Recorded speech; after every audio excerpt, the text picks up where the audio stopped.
میرا سوال ہے ہمارے اسکول میں سکھا رہے ہم اسلام کے بارے، اور وہ کہہ رہے تھے ہولی پروفیٹ مدینہ کے میئر ہوتے تھے، یہ ٹرو ہے؟ مدینہ کے میئر نہیں ہوتے تھے، انہوں نے اپنی حکومت بنا لی۔ اس زمانے میں چھوٹی چھوٹی حکومتیں شہروں کی ہوتی تھیں۔ جب آپ مکہ سے ہجرت کر کے گئے مدینہ، تو وہاں کے مدینہ کے جو لوگ تھے اس میں سے بہت سارے مسلمان ہو گئے، انہوں نے اپنا لیڈر بنا لیا، ان کو سردار بنا لیا، ٹھیک ہے۔ لیکن وہاں یہودی بھی تھے اور دوسرے لوگ بھی تھے۔ پھر آپ نے ان سے سب سے معاہدہ کیا، ایک ایگریمنٹ ہوا کہ آپ ان سب کے لیڈر ہوں گے، اور سب آپ کے جو حکومت ہے، سمجھ لو ایک چھوٹی سی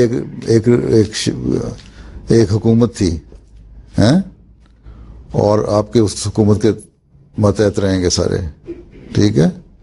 یہ تو انہوں نے بنا دیا۔ یہ شہر کو کون سا ملک تھا جس میں مختلف میئر تھے؟ وہ ایک حکومت تھی۔ مدینہ بھی ایک حکومت تھی۔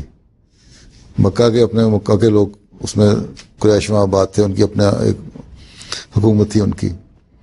ویسے بادشاہت ایک تھی، لیکن بادشاہ اس علاقے میں نہیں، عربوں کے پاس نہیں آیا کرتے تھے اس زمانے کے، کیونکہ وہ ڈرتے تھے کہ بڑے جنگجو لوگ ہیں۔ اس لیے آن حضرت صلی اللہ علیہ وسلم میئر نہیں تھے صرف، بلکہ ایک قوم کے لیڈر تھے، ٹھیک، جنہوں نے بڑا انصاف قائم کیا۔ یہودیوں کے ساتھ بھی انصاف کیا، مسلمانوں کو بھی کہا نیکیاں کرو، اور غیروں جو دوسرے لوگ تھے ان کے ساتھ بھی، ہر ایک قوم کے مذہب کے ساتھ انصاف کیا۔ ایک دفعہ آپ اتنا زیادہ امن چاہتے تھے اور انصاف کرنا چاہتے تھے کہ ایک دفعہ ایک یہودی سے بحث ہو گئی ایک صحابی کی، تو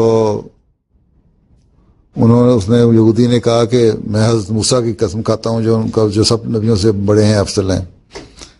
تو انہوں نے اس کے منہ پہ تھپڑ مار کے کہا کہ سب سے بڑے نبی تو حضرت صلی اللہ علیہ وسلم ہیں۔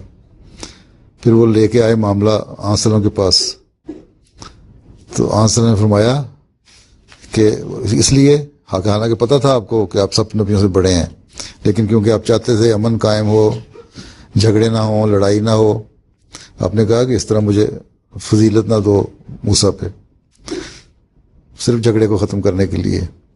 اور تمہیں صحابی کو سمجھایا کہ تمہیں یہ نہیں کہنا چاہیے تھا، ٹھیک۔